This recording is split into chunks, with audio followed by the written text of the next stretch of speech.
Assalamualaikum warahmatullahi wabarakatuh. Perkenalkan, nama saya Adam Kurniansyah. Saya dari Prodi Sistem Informasi di Universitas Nahdlatul Ulama Surabaya.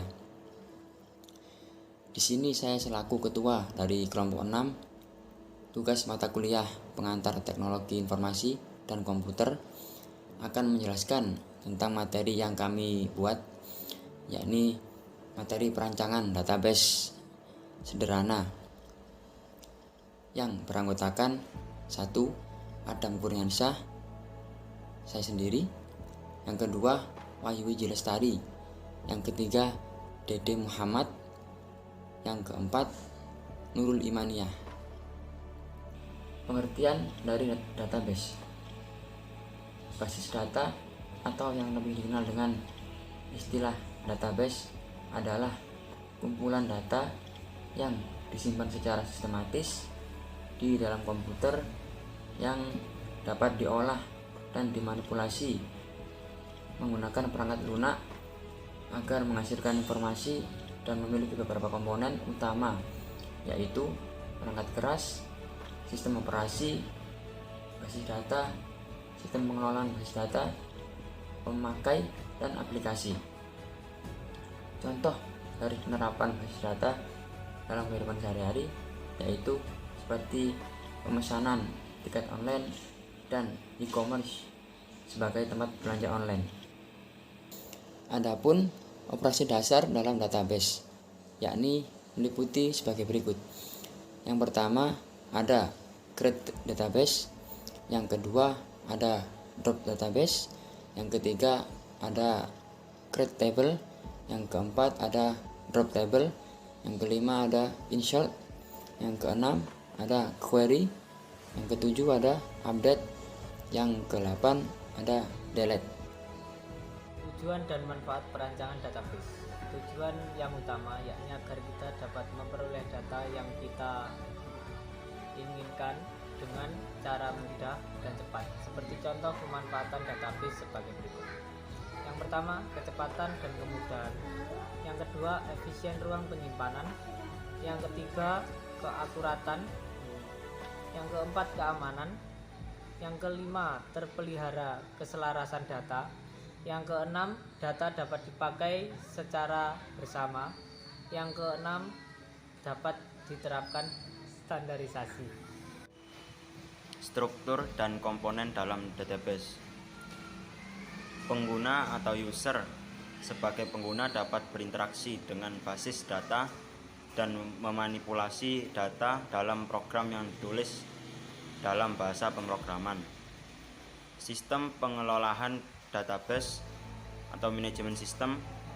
Pengelolaan basis data secara fisik tidak dilakukan oleh pemakai secara langsung, tetapi ditangani oleh sebuah perangkat lunak yang disebut DBMS yang menentukan bagaimana data disimpan, diubah, dan diambil kembali. Basis data atau database, beberapa tabel yang memiliki relasi satu dengan yang lainnya. Setiap tabel memiliki atribut. Sistem operasi atau operation system merupakan program yang mengaktifkan atau memfungsikan sistem komputer, mengendalikan seluruh sumber daya, dan melakukan operasi dalam komputer. Perangkat keras atau hardware. Perangkat keras yang biasanya terdapat dalam sistem basis database adalah memori sekunder hard disk. Adapun beberapa jenis dan macam-macam database. Ada beberapa jenis dan macam-macam database, yakni sebagai berikut.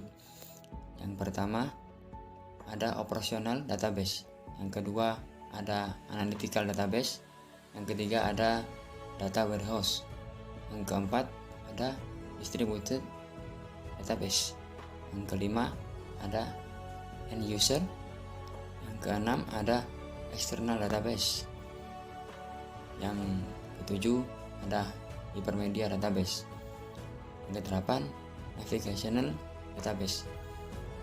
Yang ke-9 in-memory database.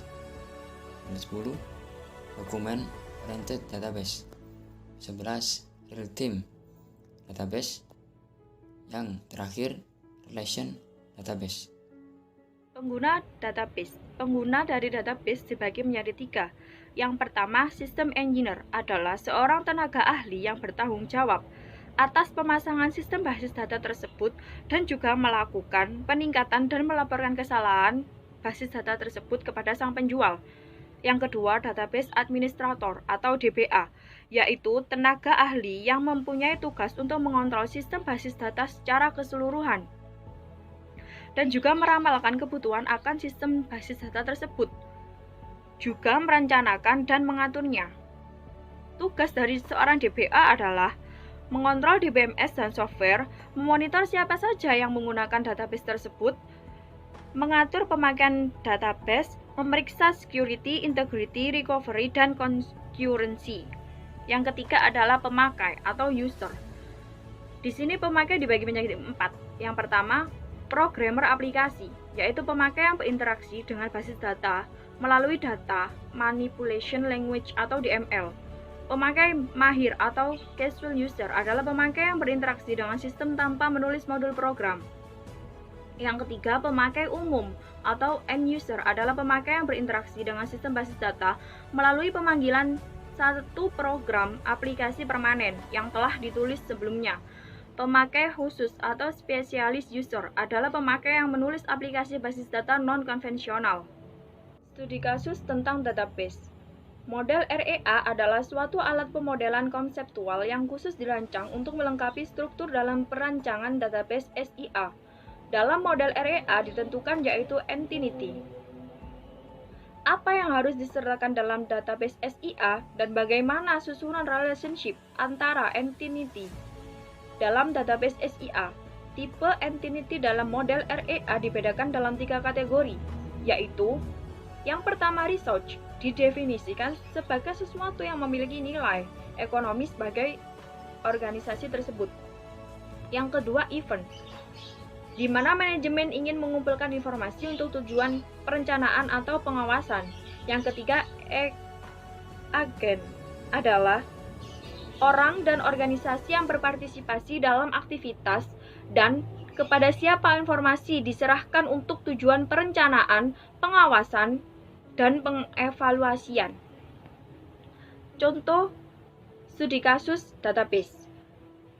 PT Yudi Putra adalah salah satu perusahaan eksportir di bidang hasil pertanian yang berlokasi di Kota Medan. Hasil pertaniannya yaitu kopi, arang kayu, sapu lidi, dan kayu manis yang diekspor. Perusahaan ini tidak melakukan proses, melainkan menjadi pengepul dari agen atau petani yang berasal dari Sumatera Utara dan Aceh. Pada umumnya, pembayaran hasil pertanian kepada agen maupun petani dilakukan secara tunai. Setelah mengumpulkan dari agen-agen, selanjutnya PT Yudi Putra melakukan sortir kualitas terhadap produk yang dibeli tersebut yang dikerjakan oleh buru-buru pabrik berdasarkan sistem dan prosedur manual yang sedang berjalan pada PT Yudi Putra. Maka terdapat beberapa permasalahan pada proses penjualan dan kebutuhan terhadap sistem yang diuraikan sebagai berikut. Yang pertama, pada proses menerima pesanan pelanggan, kontrak yang diterima dari pembelian dimasukkan secara manual ke dalam tabel-tabel pada aplikasi Microsoft Excel. Hal ini tidak efisien, oleh sebab itu dibutuhkan suatu sistem database untuk memasukkan pesanan pelanggan sehingga memudahkan pada proses penjualan. Kedua, pada proses menyiapkan dokumen pengiriman dan pesanan pelanggan, packing list digunakan sebagai dasar pemeriksaan barang oleh pihak-pihak yang terkait sebagai di dalam packing list terdapat rincian barang-barang yang akan dikirimkan.